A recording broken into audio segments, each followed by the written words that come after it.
Does not having legs make something more difficult? I can't really answer that because I cannot compare that to having legs. I was born this way. My name is Rowdy Burton. I was born with sacroilioagenesis. That's the medical term for it, I guess. It's a lower spinal disorder, extremely rare condition. 1 in 20,000, I believe, is what I read on the internet. I honestly didn't even learn much about it until I became an adult. You know, I was always just classed myself as a guy with no legs. I've always tried to see the positive ends of every situation. That's not to say that I've never lost my cool or just been frustrated or anything like that, but there's always a silver lining. There's always a bright side. There hasn't been anything that I just really wanted to do that I felt like I couldn't do, except one other thing. I did kind of want to be an astronaut. Still do. Still want to go into space before I die. But they're pretty strict about that. Peak physical condition.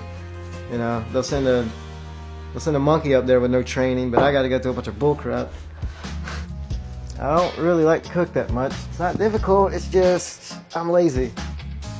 I'm balancing on my ribs, kind of. I don't know if that sounds weird, but it's super comfortable for me. More comfortable than sitting down usually. When I was growing up, I did use a wheelchair all the time. But if I'm just doing something simple, like if I'm just going to the gas station, for example, I mean, that'd be a real pain in the ass to drag the chair out of the car and put it back in. If I'm only going to walk 20 feet, I just walk on my hands instead. And, sometimes I use a skateboard. You get a lot more momentum. And, I can't really run very fast, so it's pretty cool just to, pick up speed.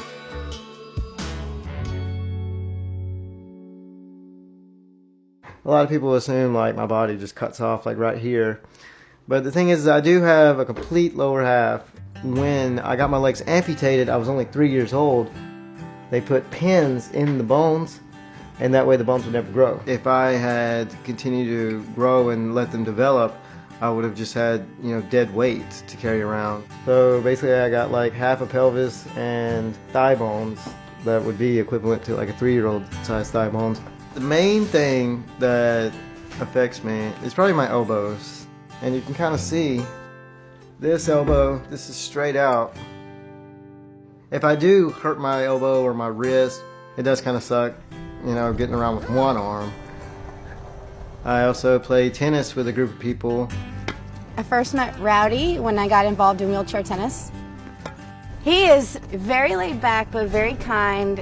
He never pities himself.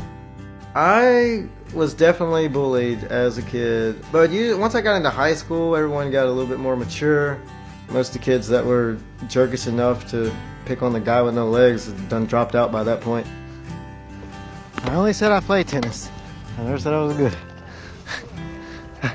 I remember before I met him, our mutual friend told me he's one of those people that just everybody immediately loves, and he is.